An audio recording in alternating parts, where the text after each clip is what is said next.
This is Talk to Me on Rogers TV. I'm Denise Jones, and for the next hour, you will be here with me and my co-host, Sweetie, and Kayla Thompson. And Clifton Joseph. How y'all doing?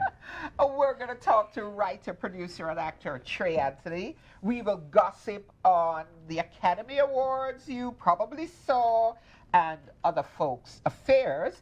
We're touching on a serious issue around policing of a 6-year-old in a Mississauga school, and also about what's happening in Peel. But tonight, we're kicking off the show with our interview with living legend of reggae, Ken Boothe, who performed at the Rose Theatre a few weeks ago.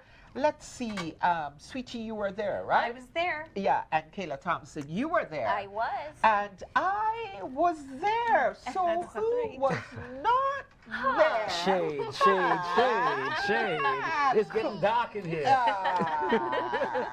Unfortunately, I was away. I had been in Montreal. A gig in Montreal opened up for Muta Baruka, the Jamaican dub poet. Then I had a gig at the Free Times Cafe in downtown Toronto. So, like the Jackson 5, I just couldn't be there. But I knew with the three of you capable, fabulous folks, it could be nothing but marvelous like Marvin and wonderful like Stevie. All right. So we're gonna take a look. We're gonna take it. So of course, Ken Boothe, lived in Toronto for a number of years. He's got family in Toronto, daughters and stuff. And Ken Boothe has been singing for at least 150 years. It seems like me.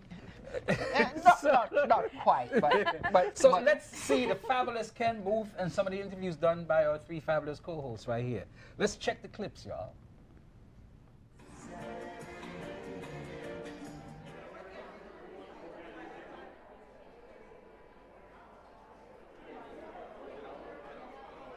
We're at the Rose Theatre in the dressing room with Ken Boothe at the Tribute to the Legends of Reggae. And Ken, I have known about you all my life. Your career is exemplary. And you're kind of like Barack Obama. How come we've never heard anything about you? Well, Negative. You're right, because I try to do positive things. I'm in this business now for 53 years. This year's going to make 53 years. And we guys from the 60s, we grew up a kind of way where we know to respect our peers, our fellow men, and that's the way I grew up, I know how to treat my fellow men. Yes. And you see, singing, people come for me before singing, people, my fellow men. I respect people, not just the music. The music comes after, because music comes out of people. So I respect people first, then the music, yeah? That's why I look at it. But I try my endeavor best, because you see, music is love, Music is not hate. So I tried my endeavor best to do positive things, And I'm not perfect. No one is perfect, but that's how I felt about myself too. And we have a packed house downstairs. Oh, I'm so honored to be here. We're tributing legends. You're the living legend with us tonight as we tribute Bob, Denise, Gregory, and culture. But what is your take on where the reggae music industry is right now? How do you feel about where we are today, 2017?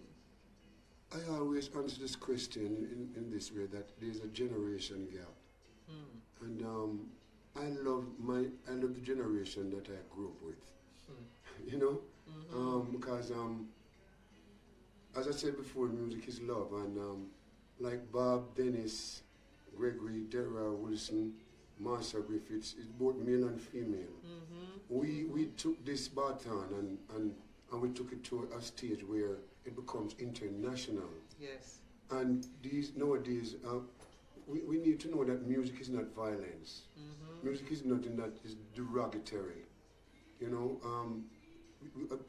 So I'm really glad for the time that I came in this business. And I'm thankful for people like you that supported us over the years. Because as I said, people comes first. And you can't sing to an empty house.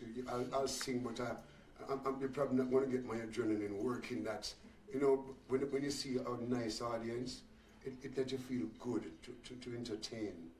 So I want to thank you very, very much for inviting us, me and my wife. Yes. You know, and I've worked with you before. Uh-huh. And, you know, I think that women are getting their fair share now in this business. Over the years, it's been dominated by men. Yes. And now, even in singing, there's a lot of female singers now, you know, who are taking the place in the music business. And you're one of the ladies that promotes music. And we must give thanks for you. Yes. And yes. so I just wish you all the best. Yes, You know, yes, and, yes. and tonight I'm looking forward to it. Yes. Yes, I'm looking forward to it. And you know what nice? When I sing for young folks. Because a lot of young folks they like me, you know. Yeah, and they're in the house tonight. They're in the house tonight. You know, in Jamaica and all over the world. We were talking about Europe because one of your newest projects that I've read about, Soul of Jamaica. Can you tell me a little bit about that and being in the yard? I heard of that studio that's yes, outside in Jamaica. Yes, it's a French label. Yeah, I was very happy to hear that. In the yard. And Yeah. it makes a difference. Mm-hmm.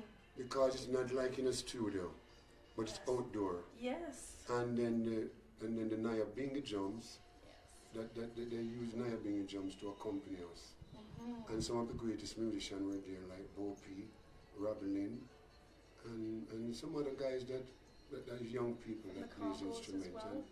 But I enjoyed it so much. Yes. And what I've done, you know, they let me do back some of the songs I've done a long time ago.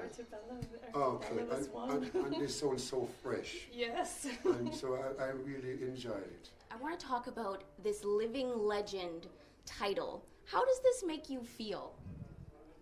I felt honored because a legend simply means that you're in the business for quite some time. And I'm in this business for 53 years now. So I automatically becomes a legend. I'm a living legend now, you know, because a lot of the legends like Dennis Brown, Bob, all of us grew up together, you know. And sometimes when I think about these people, I felt so sad in a certain way and yet happy for the contribution that they had made for the development of this Jamaican music.